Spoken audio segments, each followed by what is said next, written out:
Let go of tomorrow and receive today's grace. Your best is yet to come.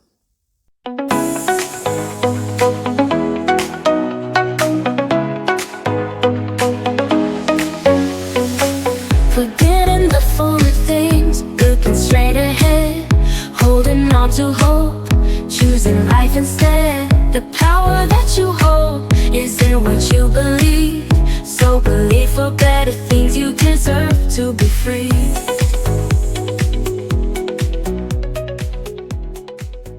Welcome to Talk More Soon. I'm your host, Brianna Vernon, and for today's episode, we're going to talk about the importance of understanding your self-worth and the role that plays in setting you up for success in life.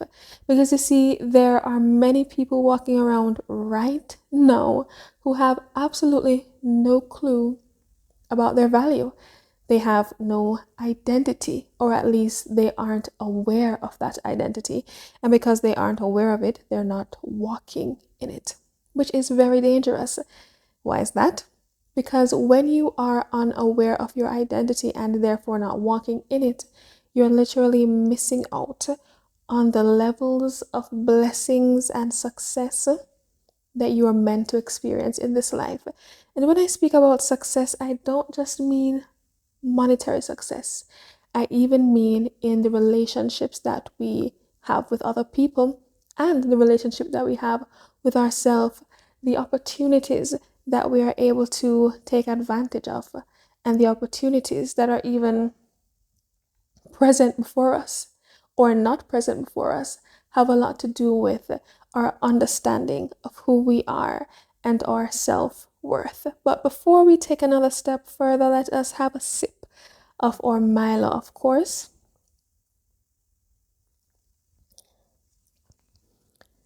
I cannot go a day without my Milo. Those of you who know me, you know that. All right, so let's get back into it.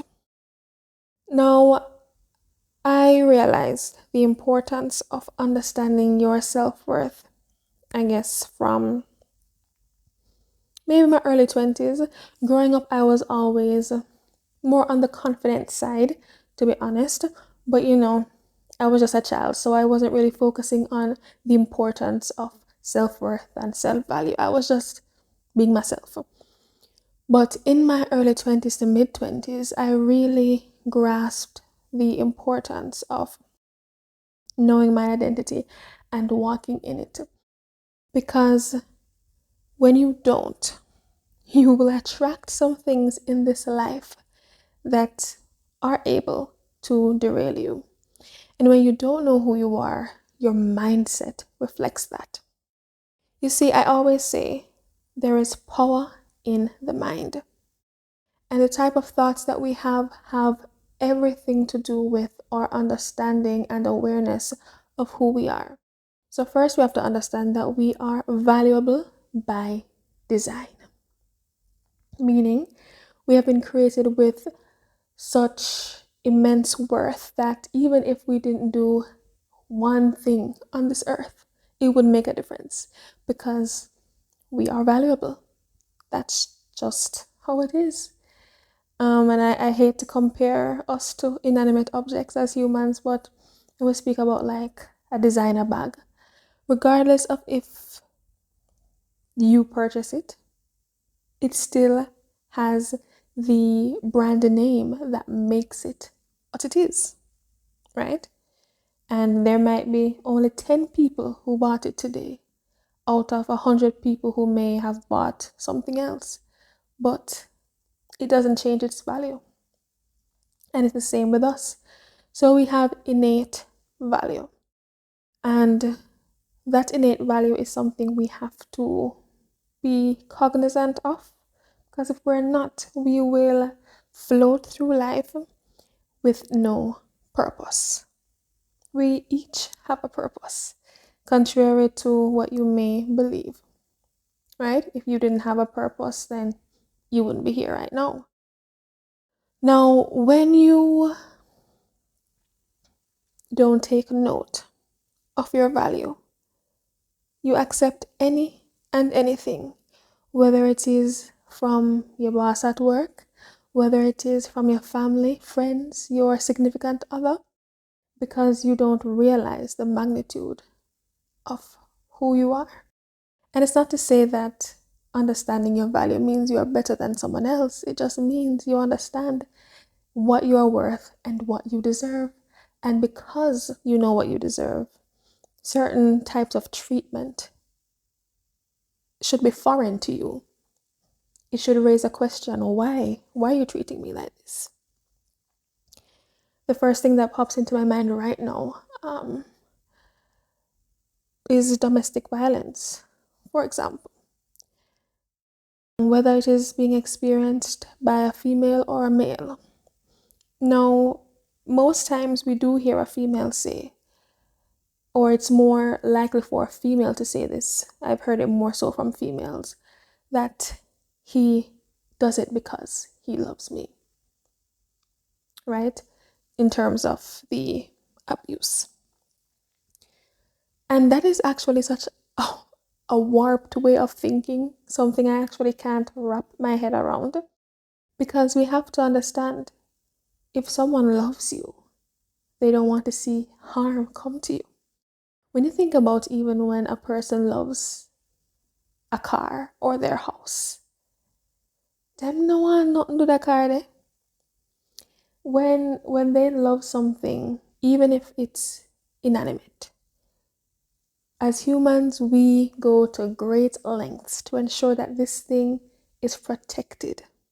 When we think about our fine china in our house, we lock it away in the safest cabinets. Dust it off. We don't even want nobody to touch it because it's so precious. Most of us don't even use those plates because, we see them as sacred. So imagine if that's how someone treats something they love in their everyday life. Why would we accept less in their treatment towards us? And it doesn't have to even be in that type of situation. It can even be in how someone speaks to you, in the way your boss at work deals with you. You might feel like they are showing favoritism to other people and downplaying your role or your success. And it's important for us to understand that just because people treat us a certain way doesn't mean that our value is determined by that. I always remind myself of Jesus and how he was nailed to the cross, how he was spat on, how he was despised. But just because he was treated that way, it didn't change the fact that he's a son of God. So what we're learning now is that even when you are, or even when you know your worth, or no matter who you are, there are still people who will try to treat you less than or make you believe that you are less than. But that doesn't change the fact that you are worthy. That doesn't take away from your value. Your value is your value. It is fixed. And so when you really come to terms with the fact that you are a queen or you are a king, you were uniquely created.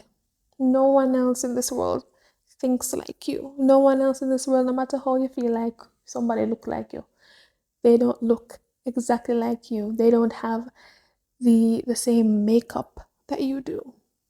Our fingerprints are different.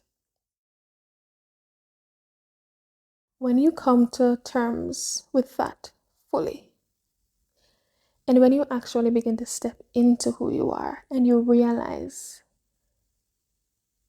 the inner power that you feel and the strength it gives you to accomplish things you thought you would never be able to accomplish, then you realize certain things you won't let fly. You won't allow certain people who operate and act and speak, even if they're not speaking about you or to you, just by the way their languages and the type of words that they use, you know that, hey, That's not my crowd. I don't want them around me. It's not that you're better than them, but you are operating in the fullness and power of your identity, which is going to shift everything. And if you really want to accomplish greatness in this life, you are going to have to come to terms with your identity. You're going to have to come to terms with the fact that you are great. And some people would feel like, oh no, that's too arrogant to say. No, it's not. False humility is acting as if you're humble when you're not. Acting as if you don't see your greatness just because you don't want it to come across as being overconfident. If you are great, you're great. If you are able to do this and that and do it in a way that people are awestruck and they look at you in wonder, it's not that they're necessarily worshiping you, but they're like, wow, look at what this person does. And imagine when you actually step into the fullness of that. Imagine what more you can do. We're all great in our own way. We're created by a great God, so why would we not be great? Make it make sense. Even God has boundaries, so why don't you? And so, in understanding your identity and your purpose, you will begin to act and move different. You might even feel a bit afraid of the new understanding of your self-worth that you have, because you're like, is this really me? It might even feel bigger than you. But yes, it's you. When you get to that point, you're gonna even feel a bit unstoppable. And it's not like you're forgetting your humanity, no, it's just that you realize, wow, there's a lot I can do with my God-given power that I wasn't aware of.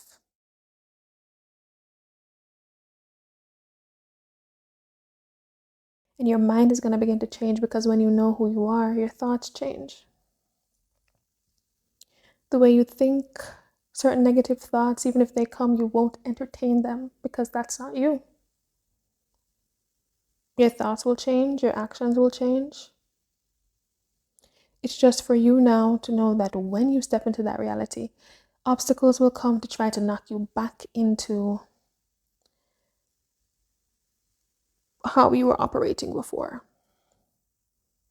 But you have to realize those situations for what they are and overcome them as best as possible.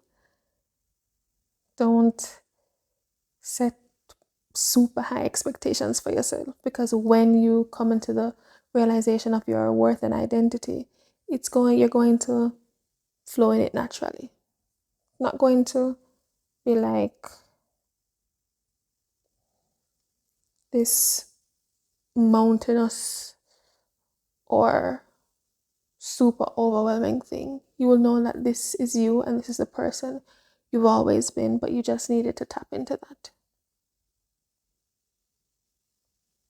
So yeah, if you want to achieve success in life, you're going to have to come to terms with the fact that you are great, you are unique, no one can do you like you.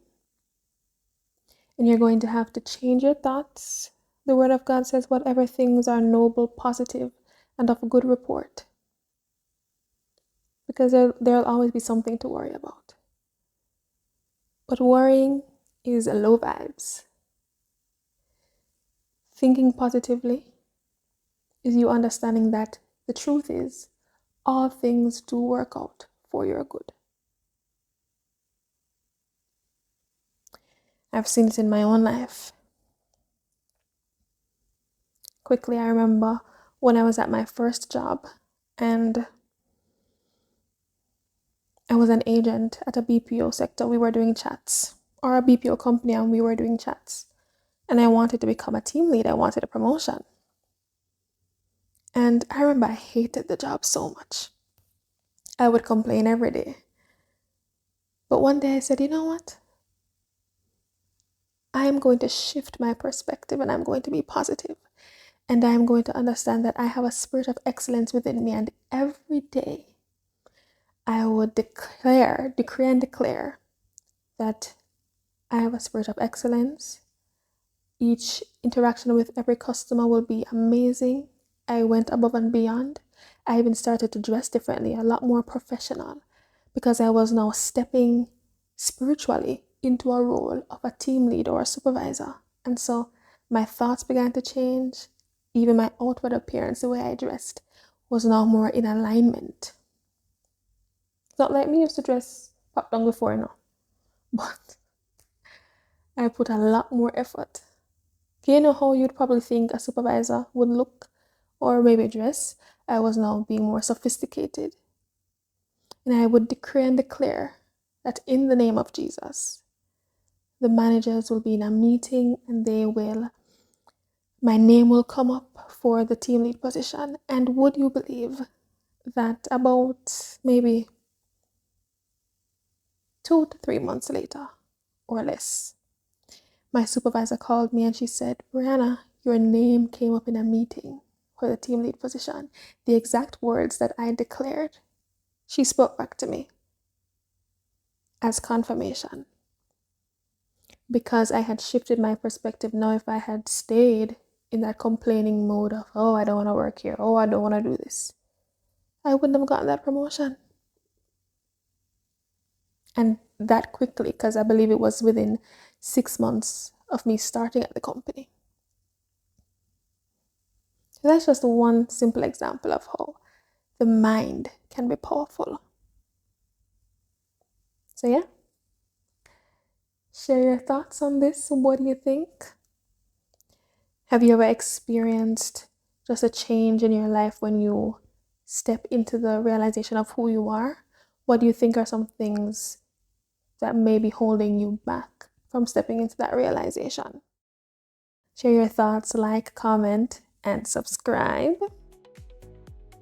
And I will see you next time. Talk more soon.